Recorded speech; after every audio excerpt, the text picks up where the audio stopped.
Okay, so here we are almost wrapping up March. It's the week of March 22nd through March 28th. And what we see here is listing activity again this week was below 1,000 units. 979 units came to the market.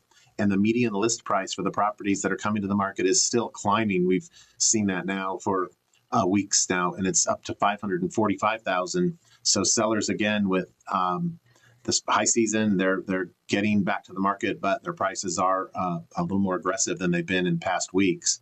Under contract units dipped. We'd had a number of consecutive weeks above 600 units going under contract, only 558 last week.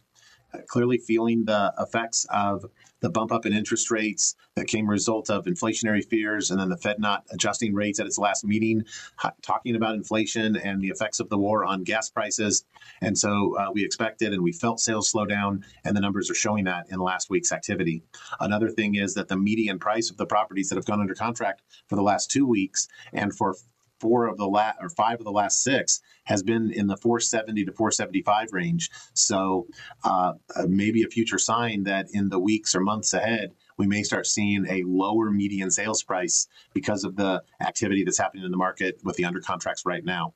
Solds, 565 last week. So again, mid 500s is where it's been for the last few weeks. So that's nothing surprising. But the median price of the solds last week down to 471.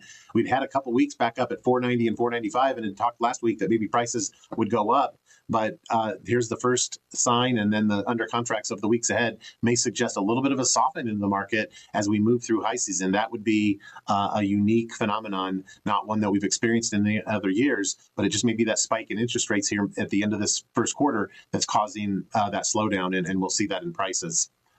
May just be temporary, because as rates then tend to go back down, if they do as is expected, eventually we'll see activity back up and we can see prices climb right back up to where we've been here these last few months. We'll be watching that. And so a lot of good information this week. Market softened a little bit overall just because of the increase in interest rates. We thought that would come, and here it is. And we'll keep watching as we keep moving forward.